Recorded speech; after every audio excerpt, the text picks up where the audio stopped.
Hello and welcome to Gardener's World. It's that time of year when we can just start to get stuck in, lift things and divide them, and this is an area, I'll be really honest with you, it's got away from me. Things have started to self-seed and got a little bit carried away with themselves. So what I'm going to do over the weekend, cut all this back, start to lift it and move it to other places in the garden. There you go, she still exists, Isla. She wanted to come and say hello. And we have got an incredibly special show. It's all about celebration of beautiful gardens and how to create them. We'll be showcasing the very best design ideas from inspiring gardens that we have visited across the country, in all their shapes and sizes. Garden historian Adderley visits the Rococo garden in the Cotswolds that oozes indulgence, and he's full of cheeky surprises.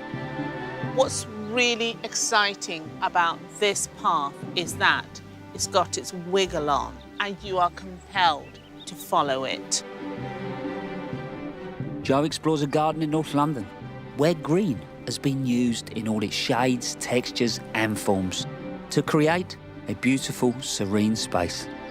There's such a range of greens right across the spectrum, and then when you think about the leaf shape, whether it's glossy or matte, and the form of the plant itself, a whole palette of plants opens up. Carol visits a garden in Halifax that's been designed to look spectacular in all 4 seasons. Wow! This gorgeous room back here, they almost form a tunnel, and this path is luring you along, willing you to explore the rest of the garden. And we meet a gardener who has an impressive collection of pots. There are 1,259. They say I'm potty.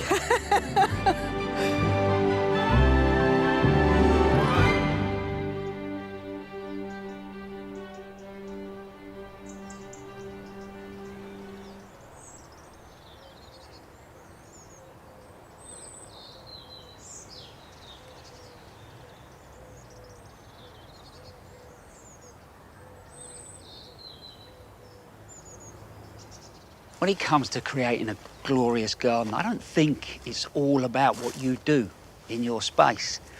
What I mean by that is most of our gardens don't sit in isolation. They have a relationship with what's around them. So it might be that your neighbour's got a fantastic tree that you can borrow and bring it into your garden. It might be a colour on a local roof that you pick up and lay on the floor. Anything you can do to tie the garden to its wider surroundings will really give it a sense of place, make it feel like it belongs. And not that long ago, I went to Warwickshire to see a garden that will stick in my memory for years to come. And it was a place that sat comfortably in its landscape.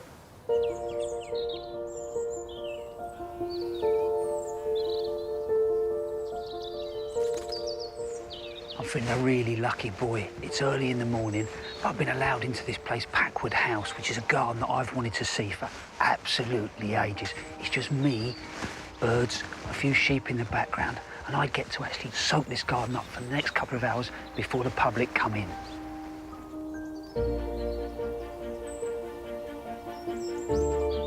Packwood is a restored Tudor farmhouse, and for me, a real jewel in the National Trust crown.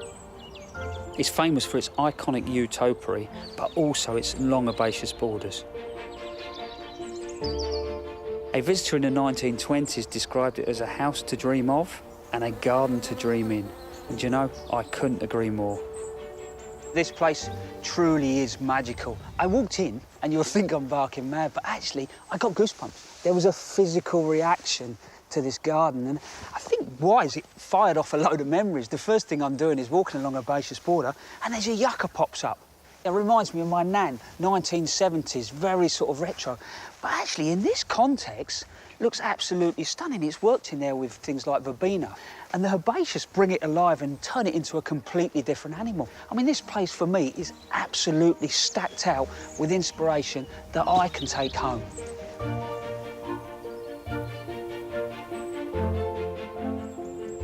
Mick Evans is the head gardener. He's been here at Packwood for 17 years and has been responsible for developing the contemporary mingled planting style. Originally, the planting when I came here was known as the mingled style, which was a style described by a well-known Victorian garden writer, John Claudius Loudon, as small groups of plants, singularly planted, repeating themselves throughout the whole length of the border in a kind of a rhythm, a pattern. The style of planting at Packwood evolved to meet the demands of the longer opening season. By introducing structural and textural planting into the borders, not only has Mick made the mingle style more contemporary, but plants like yucca and the phormium work really well over winter. So we'll have our sort of stalwart herbaceous plants, Achillea, Heliopsis, Heleniums, those sorts of plants. And they show off these wonderful tender perennials that we have. So they create their own structure as well, and the herbaceous as they go through. Because if you're repeating everything, there is that kind of coherence. It's easy to read, if you see what I mean. There's a sense of rhythm. It's like musical, isn't it? It is. It's the rhythm. And then after that, you said you put through half-hardy. We'll use a lot of salvias. I mean, I'm a great fan of salvias, and the intensity of colour, working so well against these kind of lovely greens. It's mingled in with Tithonia. And I think the other thing as well that stands out for me is leaf shape. Difference in size of leaves, again, just helps to create the kind of depth and a different feel to the whole planting. Otherwise, if everything is just all about colour, sometimes that can be a little bit monotonous.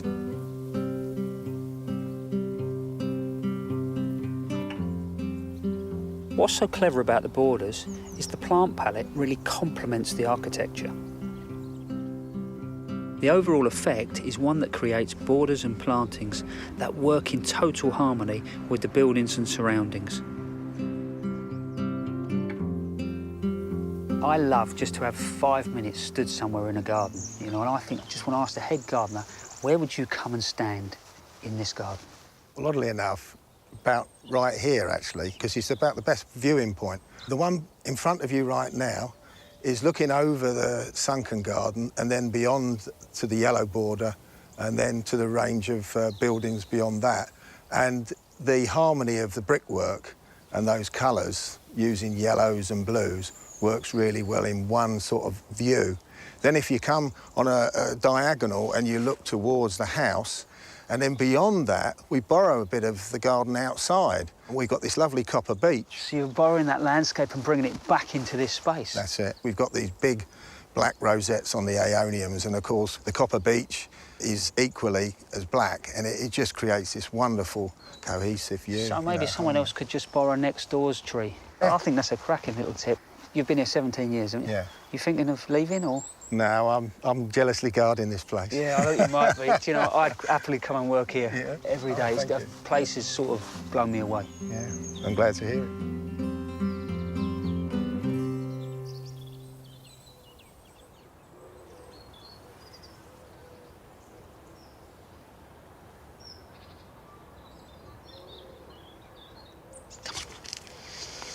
Quite simply, I think that garden is stunning. I can walk every part of it in my mind if I close my eyes. And I think that's one of the things that's great about gardens. They're with us all the time. And even if I'm having a bad day, I can take myself to somewhere beautiful in the garden and just have a moment. Interestingly, when Mick took me up onto the upper terrace and he was talking about, you know, basically a purple beech that sat just outside of the garden and how he'd used that to influence his planting. I brought that idea home. Here, this lovely sort of big old purple vine there. I've used that colour and then repeated it through the borders. I've got things like Cotinus in a couple of different places. I've got dark roses, things like Munstead Wood. They then dot through. This time of year, you've got things like the Eupatorium. And then I create the rest of the planting around it. So next time you're visiting a big garden and something catches your eye, it might just be a simple little collection of plants. Take that idea home and give it a go in your own garden. And that's the other thing, isn't it, about gardens, is they're very personal and we create in very different ways. And we're going to meet a gardener from Somerset who's done something quite remarkable with pots. I just counted all my pots. There are 1,259. They say I'm potty.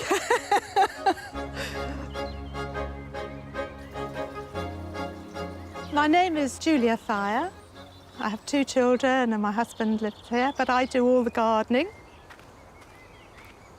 We moved here about 20 years ago from Surrey. We came with 300 pot plants. These are all my box plants that I grew from cuttings, and I had nowhere to put them as they grew bigger and bigger, and I cut them into different shapes. I've put them in front of the garage on the drive, but there you go. I've got some of my mum's pots, my sister's pots. The children have given me pots, my husband has given me pots. So I do have great attachment to them. I have big ones and small ones. I really have enormous ones. I've piled the plants up onto staging. There are pots under there, barrels, there's breeze block, all sorts of stuff in there. I just put them in colour formation, so there's purples here, red foliage of the hydrangeas and the hebe, and the phormium here. This is a small phormium. I had a phormium that I thought was going to be small. It's actually landed up enormous. All these are in a pot, including the trees.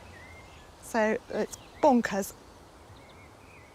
I've put in a lot of flowering plants, roses. I tend to go for the old roses that only last a couple of weeks and then they're gone. I go for the leaves as well as the colour. When a plant is in a pot, it looks so different from when it's in a border.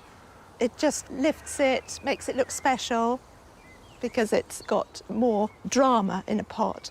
They do well in pots. I look after them better there. They seem to die in the border. And I've discovered recently, I just love potting.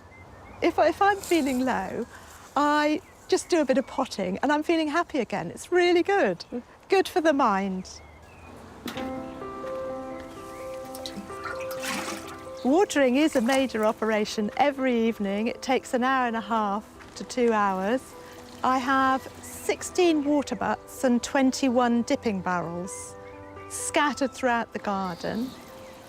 I have hoses connecting them all with a drip system, and I can dip and go, and I don't have to turn taps on or wait for it to fill. And so mostly the plants get rainwater. My mum was absolutely potty about pots. She didn't have as many as mine, but she did have 700. She counted them once. This is supposed to be my tropical south of France area. We'd just been to the south of France and I looked at all the windows and took photographs of them, and I thought, I'm going to make one of those.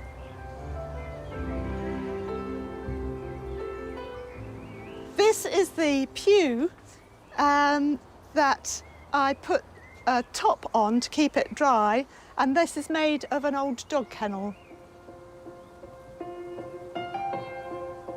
This year, the pelargoniums are looking really good in the conservatory. In previous years, I've tried watering far less in the winter, and they've looked ever so dead, and I've lost a few of them. But this year, I watered all winter, and they've done really well. They've looked nicer, they've looked alive, and now they're coming on really well.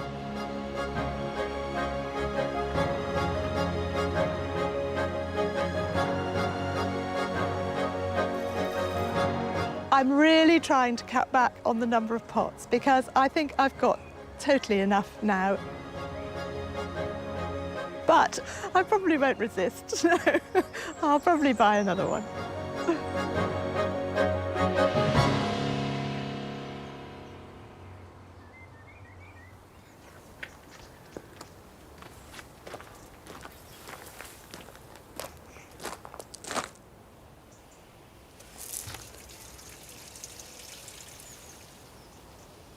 I wonder how many times Julia thinks about her mother while she's watering her own pots.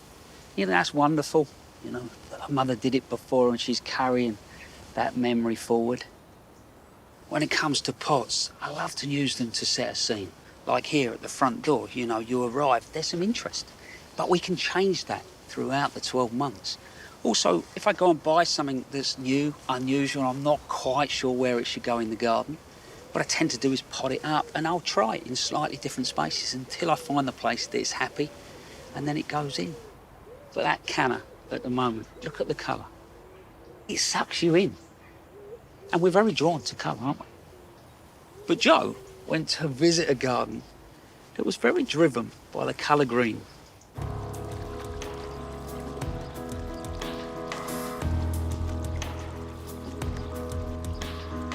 Welcome to Field House, a tranquil oasis in West London containing a vast collection of exotics, impressive lush structural planting and an alluring water feature. I'm meeting self-taught garden designer and psychotherapist Rupert King to find out how he created this serene and intimate sanctuary. It's a beautifully tranquil space. Did you set yourself a brief for it? I wanted a water garden, and I wanted something that was peaceful, tranquil, calm. Because of the layout and the modern room which you view the garden from, I decided that something like a Persian paradise garden would be suitable. And this incredible back of the house, it's a huge picture frame, isn't it, out onto the garden, this wall of glass. But it means the design of the garden is more critical than ever because you're viewing it from pretty much everywhere. I mean, it's crucial. In a way, the design dictated that dialogue.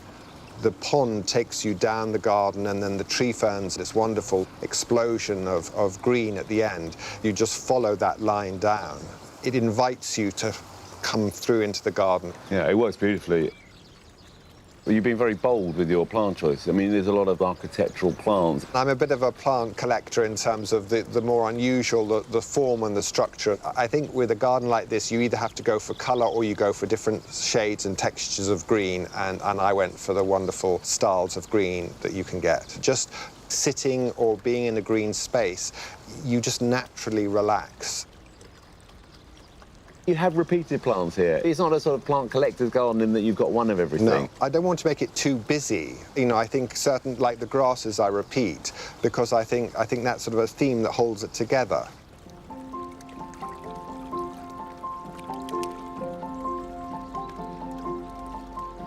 Is this your place to de-stress? This is my therapy, and I can completely get lost and leave all the stresses behind.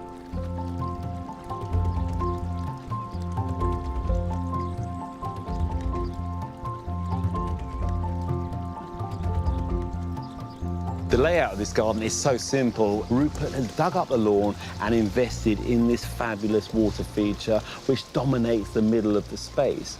And from inside, it lines up perfectly with the window. And actually, it's the centre line, the axis of the garden as a whole. You could fold it in half. But as you move around the garden, you can hear it from everywhere. And the sound is just perfect. It's nice and tranquil, brings a calming presence to the garden, especially on a hot day like this.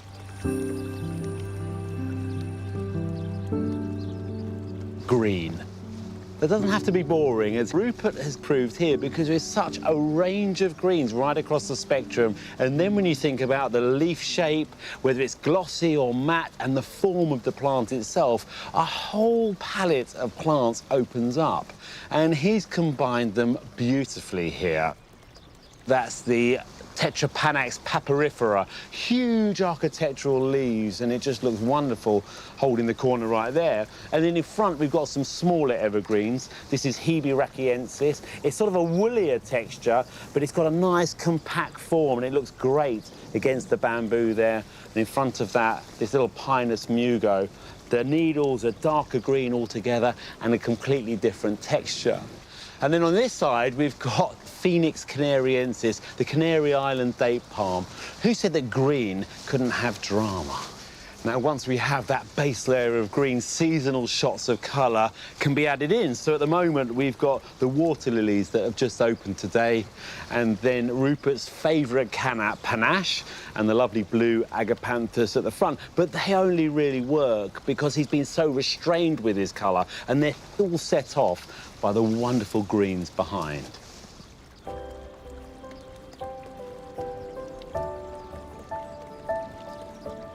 A lot of people are really scared of putting shade into their garden, but it can do so much for the composition as a whole.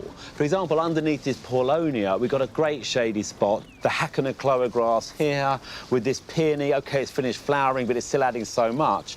And then the hydrangea over there, all really enjoying the dappled shade beneath the tree. And then beyond, right at the back, we've got the tree ferns, again lit and highlighted. So in effect, as a composition, when you look at it from the front, you've got this layering of light and dark, and it gives a wonderful depth of field to a composition as a whole.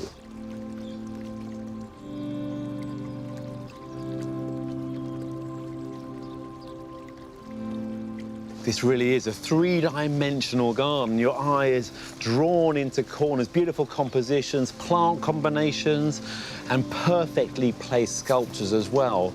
And just to think that Rupert is not a professional, he's an amateur. This is his very first garden. But I think that ultimately the success lies in the fact that he had a vision. He knew where he wanted to go with it and created what he set out to achieve, his very own piece of paradise.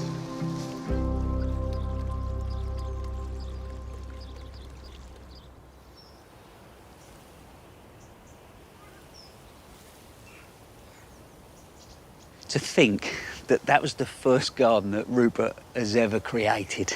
Absolutely incredible. You might remember back earlier on in the year, I created this little seating area in my woodland because it was somewhere, as I wandered through the garden, I would stop and pause, partly to enjoy the view, but also at different times of the day, the light in here is fantastic. And when you look at the planting, it really doesn't rely on colour. We've got things like the yew and then the buxus. That's my sort of structural planting. And then really I'm playing with leaf and texture. So there's an awful lot of ferns in this space. And that's what I want to do today, is I just want to add a couple more ferns. But first of all, look at this act here. And it's called Misty Blue. The berries look slightly alien, but that is one of those little highlights that I love just to punch through the space. And the fern I'm going to add is Polystigma. Really good, hard-working fern.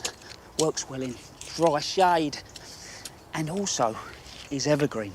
This time of year, it's a great time to plant because you've still got that warmth in the soil, but also moisture in the air, morning and night. So what I'll do is mulch that over. You know, we're in quite a dry area, so I'm okay to mulch this now. But if you're in a really wet part, then you probably wouldn't mulch this till the spring. When it comes to garden history, it's fascinating to understand what's come before to help inform what we create in the future. And Avley went to visit a garden in Gloucestershire that, in its day, the designers must have really ripped up the rule book, but also they wanted to add just a little bit of fun. Historically, gardens have been created for all sorts of reasons, to show power, show creativity, and often just plain showing off. This one was created for enjoyment and intrigue and to elicit a squeal of delight, all contained in a really small space. Painswick Rococo Garden was built in the 1740s when garden design was in a major transition.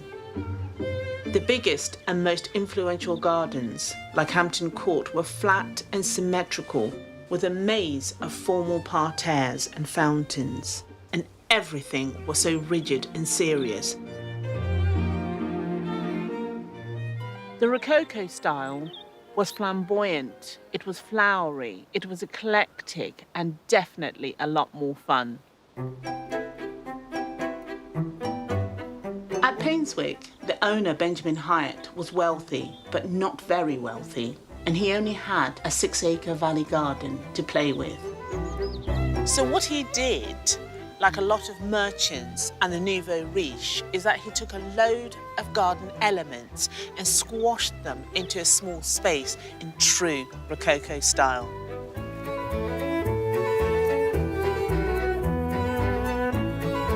Painswick is the only surviving Rococo garden in the UK. It's almost completely restored by a dedicated team using a painting by the famous garden artist Thomas Robbins the Elder.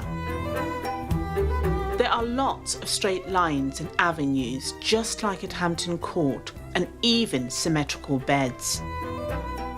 What's really fascinating about this painting is that around the edges of this formality is a garden circuit connected by a series of buildings, all totally different. Painswick was originally Panswick, named after the god of nature, fertility, and general mischief, and his influence abounds. Buildings are hidden playfully, just out of view, and nothing is as it seems. The Red House is an early stop on the route and looks like a Gothic chapel. But also it's asymmetrical, a classic hallmark of the Rococo style. Your immediate instinct is to add another section to balance the unevenness of the structure. But they didn't do that because they wanted to play with your senses.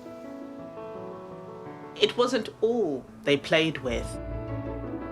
Inside was used for afternoon tea, intimate late-night suppers, and all manner of other things. Stretching away from the house, there's a nod at those multiple straight avenues because the first two are straight. But what's really exciting about this path is that it's got its wiggle on and you are compelled to follow it. These hilly, wiggly paths must have been tricky in dainty little shoes and a big frock, but the next destination is worth it.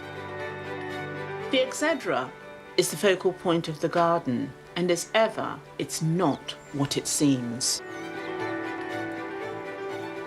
Because the look of the garden was the most important thing, many of the structures were constructed from really flimsy materials such as wood, plaster, oiled canvas, even papier-mâché, which is one of the reasons that they didn't last very long. As Painswick has been restored, the team have carried on that tradition. This new structure is part metal and wood, but painted to look like stone, a lovely touch.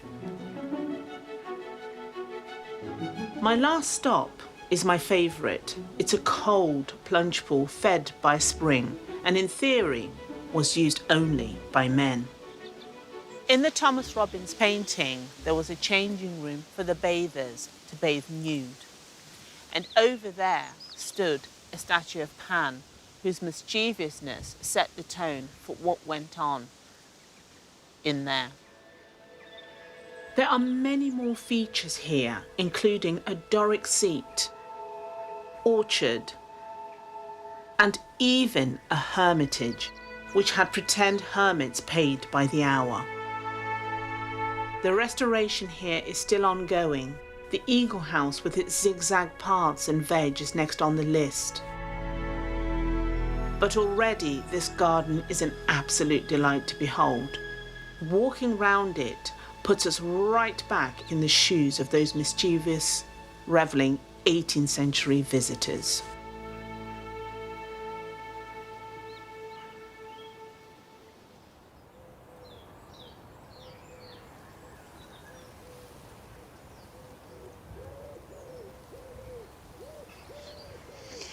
I know, most of us can't have that outside our back door, but I don't know about you, I quite fancy the idea of being one of those 18th century visitors. But the naughtiest thing we've got in our garden is Isla. Yeah, looking a little bit sheepish, I'm talking about you, I am. But when you are creating, what about adding a bit of fun, a surprise round the corner, maybe something that's slightly off the wall that talks about you or your family, and more than that, puts a smile on your face. And still to come on today's programme, a place left to its own devices to run riot with stunning results. Frances travels to Scotland, where she's surprised to discover what can be grown in the most challenging conditions. And Toby visits a garden designed for maximum impact.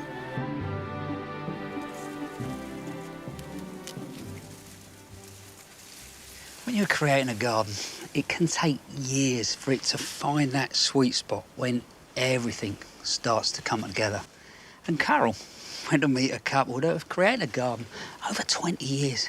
Passion, dedication, and just hard graft. Just beyond the post-industrial landscape of Halifax is the nursery and garden of Dove Cottage. It's a garden that's been designed to have interest throughout the year, but in summer and autumn, it's at its very best. I couldn't wait to pay a visit. This very special place is set behind this oak door in this yew hedge. Come on.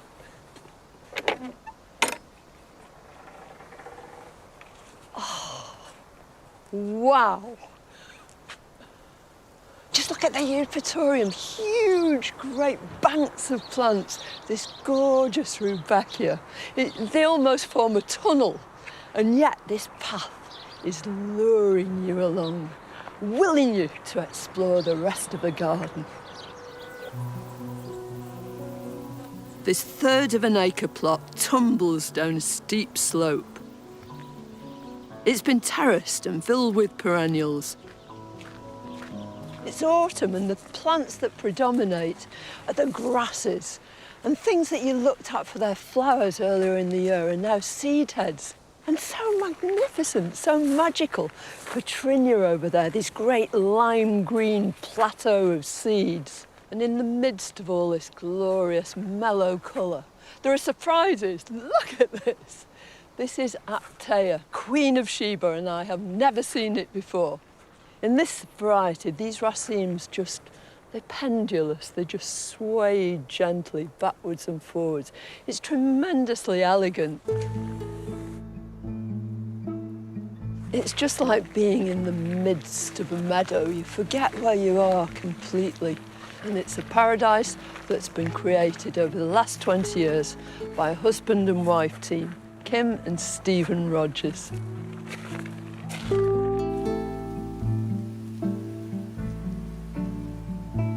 You know, when you come into this garden, it all just looks so natural, almost looks like it made itself.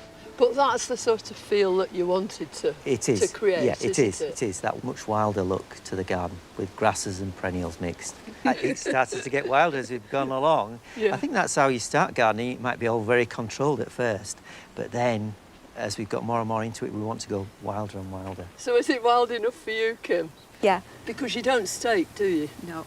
We had a very wet year one year, and it was you're just too wet to go out and stake in the evenings. Yeah. And we kept leaving it, and in the end it didn't happen. Yeah. And it's liberating not to have to stake. And we don't mind if plants fall over. So the garden envelops you, doesn't it? You're surrounded by it. Completely surrounded by plants. That's what we have, lots of tall plants. And not all pushed to the back of the borders, brought right up close to people, because you see them then. Sometimes things can be stuck at the back of big borders, and you just see the top, and you'll look through some very tall, wiry plants, and then see something beyond that creates a good combination, and then even beyond that. Yeah. So it's all about mixing and mingling your plants together, isn't it? Yeah, that's the heart of the garden.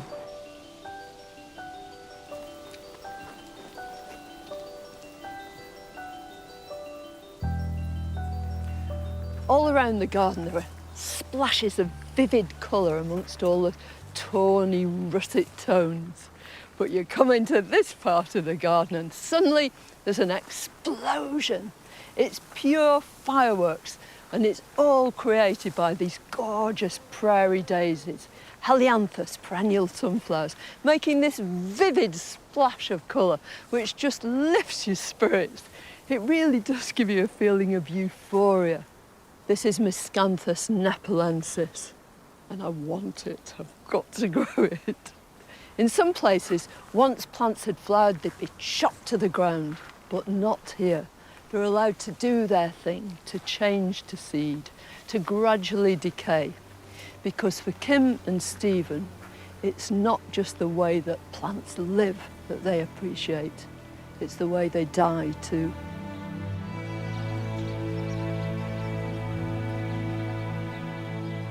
Later on, Carol returns to see how the garden looks in the full flush of summer.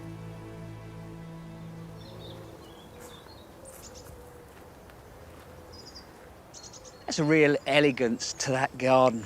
But the fascinating bit for me is the way that Stephen and Kim have planted so you have to engage with the space. They don't follow the normal large at the back, medium in the middle and smaller at the front. You know, they don't mind putting something really in your face at the front of the border. If you look down here at the moment, you know, the grasses, things like the Molinia and the panicums, they make me engage, but also as the winter arrives, they'll hold their structure. So actually, if you look at those orangiums there, yeah, they're starting to die away, but they're doing it in an incredibly graceful way. And come January, they'll still be there. When it comes to this place, I'm trying to set the planting up structurally, but then let it go, let it have some freedom. And Diane Hewitt and David Kingsman from Windy Hall in the Lake District have done exactly that.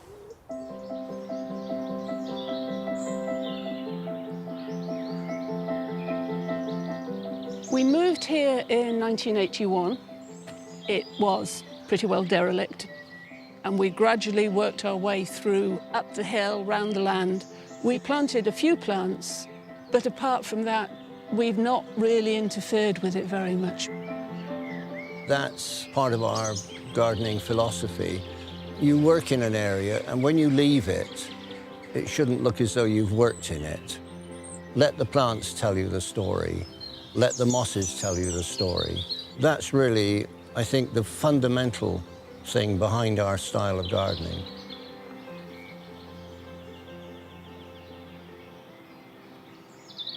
We knew the quarry was here, and we knew it had been a garbage tip for 200 or 300 years. It had been filled up with old refrigerators and washing machines. We'd been to Japan, we'd seen Japanese gardens, and we liked the idea of that being a Japanese-influenced area, but we let it go, we let the mosses and everything else take over. Japanese gardeners dominate the landscape, but we've done very little. So it's a very different approach, giving, in some ways, a rather similar end product.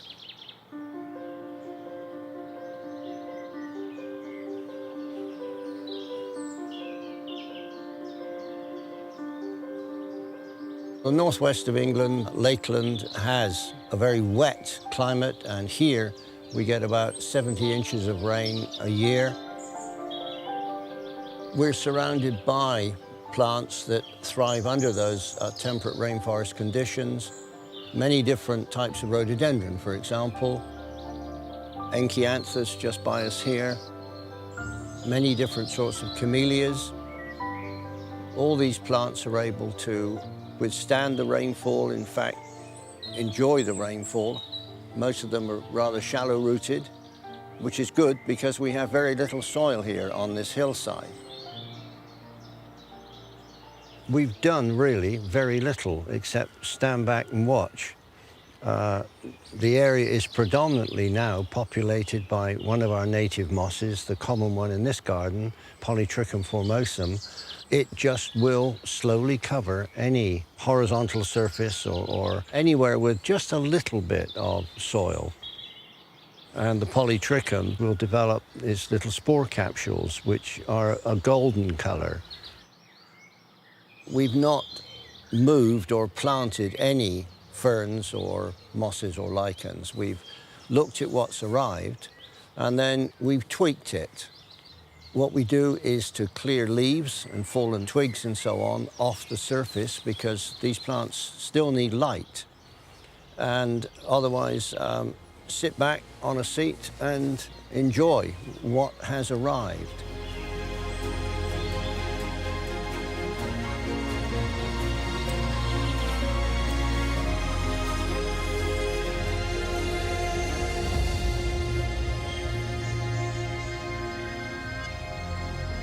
We're only custodians. So all of us on Earth just occupy a small amount of space, and we're not going to be here for very long.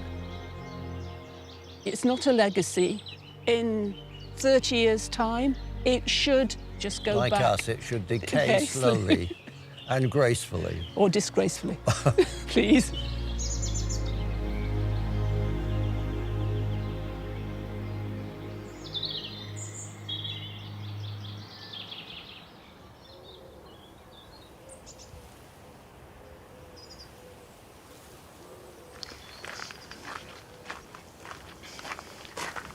That made me smile. Diane and David, I think I'd have to go for disgracefully.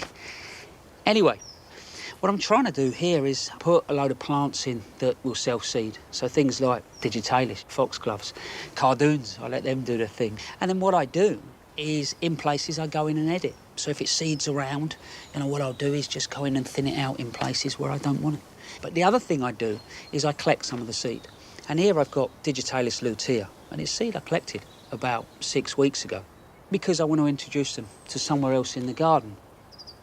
I've sown them in a seed compost, and they're now at the point where I can just start to prick them out into pots. So I've made a mix of compost that will retain moisture. So what I've done is I've used some composted bark in here, I've used some soil in there, and I've used some peat-free compost and a little bit of grit. Next thing is to prick them out. What you see I'm doing is I'm holding on to sort of really the plant's first true leaves. So after the baby leaves, true leaves start to form, making sure that I don't hold on to the stem and damage it. And then make a hole in the middle there and just lower it in. Firm in really carefully. And tomorrow morning, once that's had a water, it's amazing how quick the plants actually do bed in. Once these are all pricked out, they'll just go in a cold frame.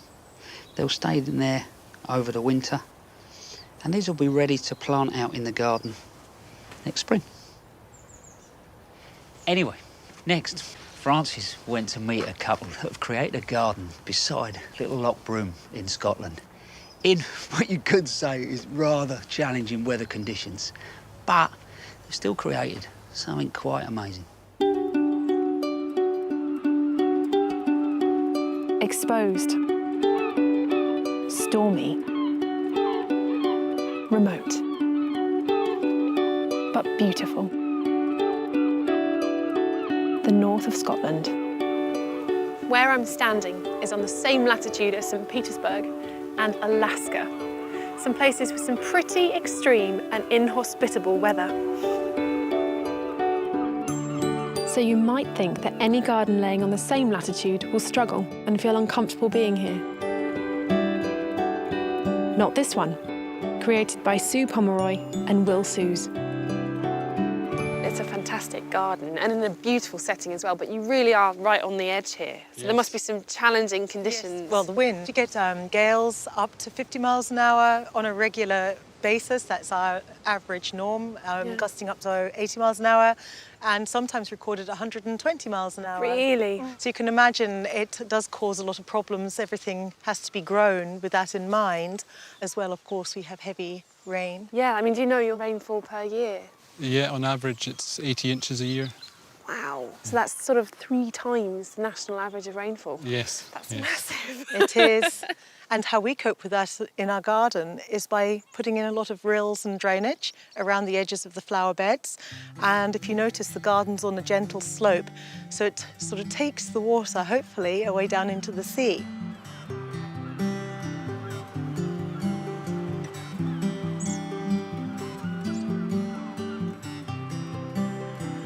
You can see we've created this very large raised bed here. Yes. Using the natural soil here, it's very sandy and well drained, and it's full of these stones as well. Well, all these are from your own garden? Yes, yes. There's loads. The idea of this bed was actually to build it as a South African bed. We've chosen the plants that can cope with extreme amounts of rain, and also having the impoverished soil is very necessary for South African flora. They hate nutrients. You can find them up in the high mountains, so those obviously require still quite a lot of rain, but free drainage. And it's really beautiful. It's structurally amazing. Despite the extra steps that Will and Sue have gone to with their drainage. some plants still need special care. So Francis, we're digging out these succulents from this round bed here because they need a little bit more protection in the winter time. They come from a hotter area in South Africa, the Karoo. Right. But, I mean, this aloe obviously is tender, but there's another one in the middle. Does that not come out? It's much bigger. We actually leave that one in, Francis. It's actually hardy. It's aloe striatula, and it's been in position for about 3 to 4 years now. Really? And it's coped really, really well. That's so surprising, isn't it? We just actually pop it straight into this terracotta pot. It looks very loose. Okay. And empty. We don't put soil in with it. No soil, no gravel. It's a storage vessel for the winter. And the only bit of watering we do is to actually water the outside of the terracotta pot, which absorbs the moisture and just keeps it going throughout the winter. That's all it needs, is that tiny bit of moisture. But we try to keep it as dry as possible.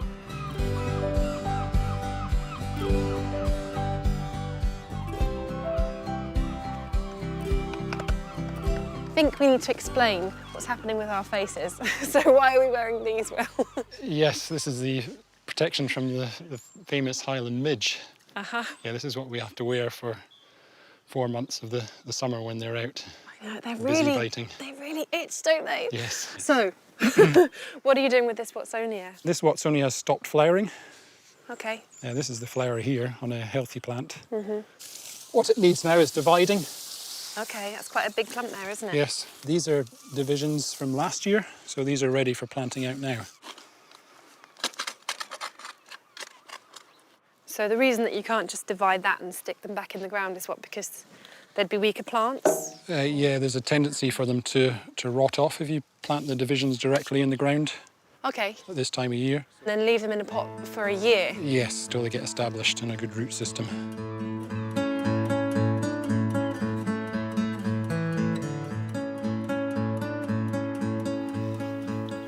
Sometimes us gardeners don't give ourselves credit for what we do. And this is a prime example where you take one kind of landscape, which is really quite barren, it's harsh. But if you put in a lot of hard work, you can turn it into something like this, completely different.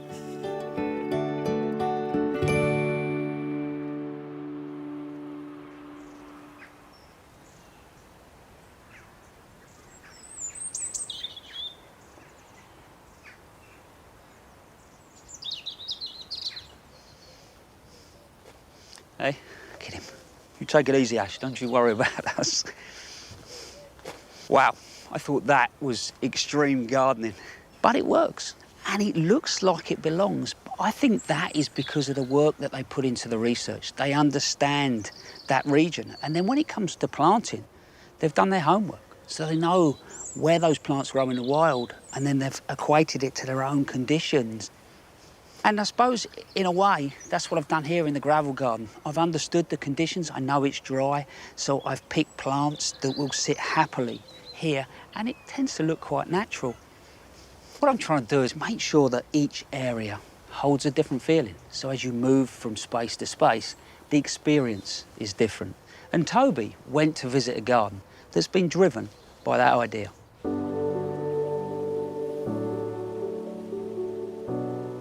I love visiting gardens. I mean, it's a chance to enjoy the fruits of other people's labour. And of course, it's a wonderful opportunity to hoover up good ideas for my own. And that's why I've come here, to the Cheshire Plains and Streatham Old Hall. It's a garden of rooms, each one themed and packed with summer colour and created with as much care and flair as the designs at the Chelsea Flower Show.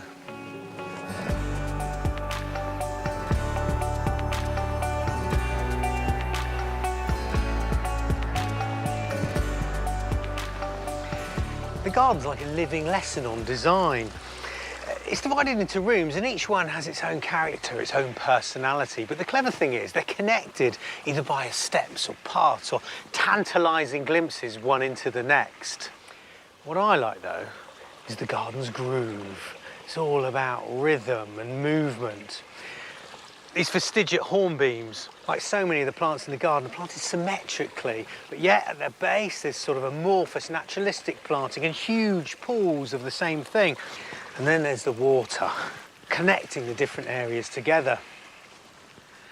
And up close, the garden doesn't disappoint either, because the attention to detail, well, it's remarkable. I mean, here, you got that wintered bracken-coloured brickwork chiming in with the Carex and the leathery leaves of heuchera. Clearly, this is the work of a designer at the top of their game. To find out more about how the garden evolved, I'm meeting the owner, architectural designer and self-taught garden designer, Ken Roscoe. Ken, your garden is fabulous. Thank you. You have a kind of innate understanding of space. Would you say that's true? That's very kind. To me, I find that the easy part. The hard part for me in the garden was understanding each of the plants and how this is not a static space. In building a house or an interior, it's done. Day one, it's static. Did you expect it to be? I did, if I'm truly honest, but I've enjoyed the challenge of how it's evolved and how it builds and builds. So tell me about the garden rooms. We like to play with scale and form, and the rill gardens, which started from the smallest of plot sizes through to the size of the garden I grew up in. 3 bedrooms, semi-detached house, very long, narrow garden, and then into the kitchen garden. So here we are on the main terrace, and so bringing in the oversized pots with the olives, they make a larger space feel more intimate.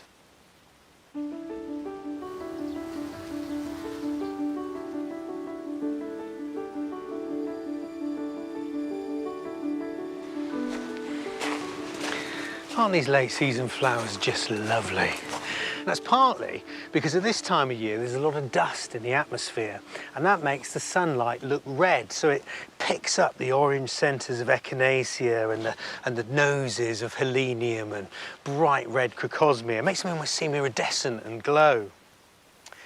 The lesson here, though, is about perspective. Now, most of us plant our borders so they look good side on. However, if you change the perspective, that changes everything. Viewed from the end, it's as full as a florist's bucket.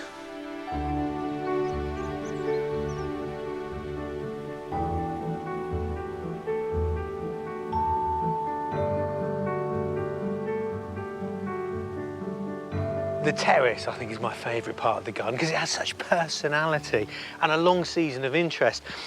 And that's largely thanks to these tapestry borders that run down the side of the path. It's basically silver thyme with black Ophiopogon grass, lovely tactile stachys and sanguisorba. And it's clever because it's weatherproof. In a sunny year, the thyme and the silver stachys will really thrive. And in wetter years, well, the Ophiopogon will really like that. And then there's the pots. Now, olives are wonderful container trees because, well, you can forget to water them a couple of times and they won't die off. They're very robust. But it's this St. Peter's Port daisy that really makes it. It's called Erigeron carvinskianus. It's just a lovely thing. I've got it in my garden, and you know, it's in flower and looking good all year round. This is a garden that is obviously easy on the eye. And although it's on a grand scale and it's packed with plants, it's also packed with really good ideas for gardens both big and small.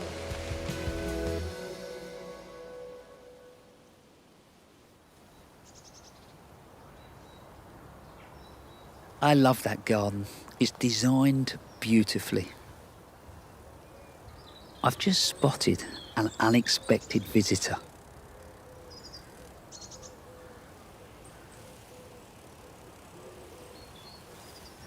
Just for that few seconds, that hawk moth just came in, boom, and then left. Lovely. Next, Carol returned to Dove Cottage in Halifax, where the designers have created an immersive space. But this time, she went in the height of summer to see how it had entirely transformed. It's astonishing. These great masses of plants like a theatrical backdrop, one after another all the way up and down the garden. It all looks so fresh and new.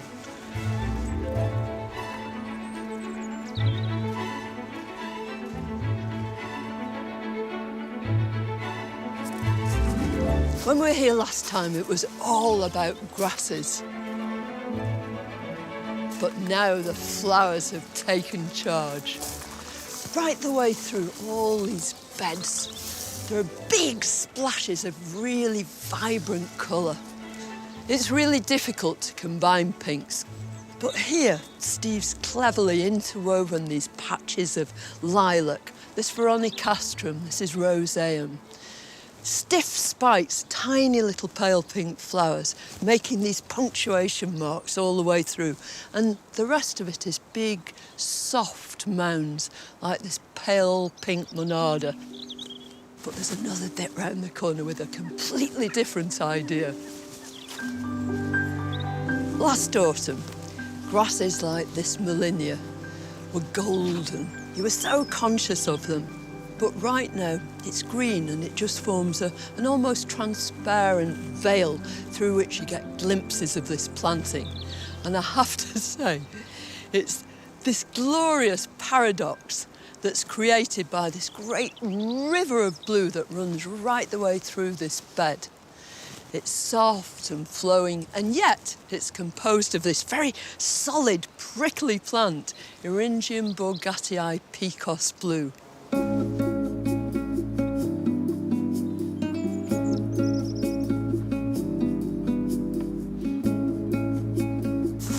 Well, there's no doubts about what you call this border. No, this is the sexy pink border. Right. You're wearing a shirt to match. I am. Matches perfectly. A Japanese couple that visited the garden called it the sexy pink border, so that's stuck with us now forever. I should think so. Yeah. It's quite unique in your garden, though, isn't it? Just being one colour. A lot of the other beds have got colours mixed. This one we've just stuck to pink. Yeah. Variations on a theme. How did you decide what to include in it, though, in the first place? A starting point is sometimes we'll pick the flowers from different parts of the garden, different pinks, and then we'll match those up. And then it's just matching. So you put them all together? Put them all together on a table, see how they go, yeah. And then we'll work out the shapes of the plants that we want to use. The echinaceas at the moment look as though they're floating above the planting. We've kept the repetition going, and then it weaves in and out. It does, and it curls round some of your taller plants and goes off. So it's very rhythmic. It is. Yeah, as well as being sexy. Yeah. But more sexy, I should say. All right. Yes. It shows so much about you and your love for plants. Yeah, it's taken a lot of years to get to this stage.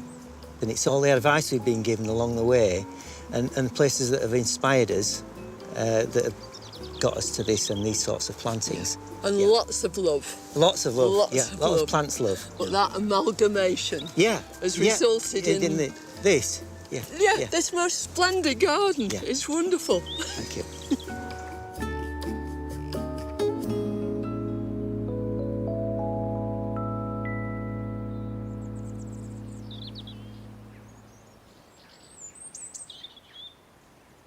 I do hope you've been inspired. I think we've shown you different ways of creating gardens, but also just different ways of gardening. But we all need to remember that we're doing it for us. They need to be our special places where we feel comfortable. And they will change and they will evolve over time, just like us. Look after yourselves. See you again soon.